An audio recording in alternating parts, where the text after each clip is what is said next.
Honoring parents. Just tune into any TV show or movie that shows modern family life. I bet you 90% will have children being rude, disrespectful, insulting their parents, ignoring their advice and generally acting like parents are an inconvenience and the world would be a much better place without them. It seems to be a trend in television sitcoms that children are always depicted as cool, independent and very sensible while the parents and grown-ups talk and act like complete idiots. And slowly but surely, children across the world are changing their personalities to match these cool children we see on TV. But dear children, what you don't know is that you are being controlled like puppets on a string, nothing is happening by chance.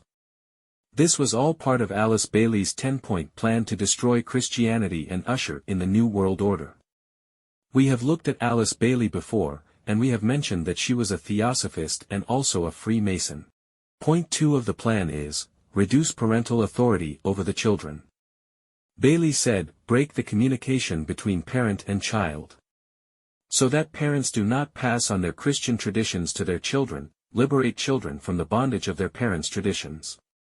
She said this should be done by promoting excessive child rights and abolishing corporal punishment.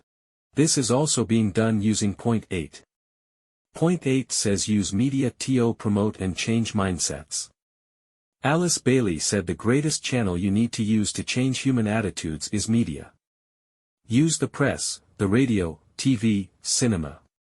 The more you see the children on TV, movies, books and magazines behaving a certain way, the more you start feeling it is normal and you start acting the same way, but you are just falling into the devil's trap and doing exactly what he wants you to do. From today, let us make up our minds to follow what the Bible says when it comes to honoring parents. Let Jesus be our example. Luke 2:51-52, says after Jesus and his parents had visited Jerusalem to celebrate the Passover, Jesus returned to Nazareth with his parents and was obedient to them. Ephesians 6:1-3 says, Children, obey your parents because you belong to the Lord, for this is the right thing to do. Honor your father and mother. This is the first commandment with a promise, if you honor your father and mother, things will go well for you, and you will have a long life on the earth. Colossians 3:20 says, Children, always obey your parents, for this pleases the Lord. When you do wrong, your parents discipline you, not because they hate you but because they want what's best for you, and some bad habits if not dealt with early can cause you a lot of suffering and pain when you grow up. Besides, God gave the duty of disciplining children to parents. Proverbs 19:18 says, Discipline your children while there is hope. Otherwise you will ruin their lives. Proverbs 13:24 says, Those who spare the rod of discipline hate their children. Those who love their children care enough to discipline them. Your duty as a child is written in Proverbs 1:8, My child, listen when your father corrects you. Don't neglect your mother's instruction. What you learn from them will crown you with grace and be a chain of honor around your neck. When you grow up and become independent and leave your parents' home and can now sit and discuss with them as adults, you still have to respect them and honor them. One of the ways of honoring parents when you are an adult is with your money. In Matthew 15, Jesus criticized the Pharisees for saying it was all right for people not to help their parents because they have given all their money to God.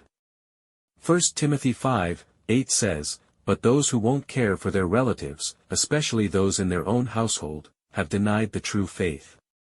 Such people are worse than unbelievers. Always remember, God is a just and loving Father. All the instructions He gives us are for our good and He knows us better than we know ourselves. He knows as children you get hurt and angry as well, that is why Ephesians 6:4 says Fathers, do not provoke your children to anger by the way you treat them. Rather, bring them up with the discipline and instruction that comes from the Lord.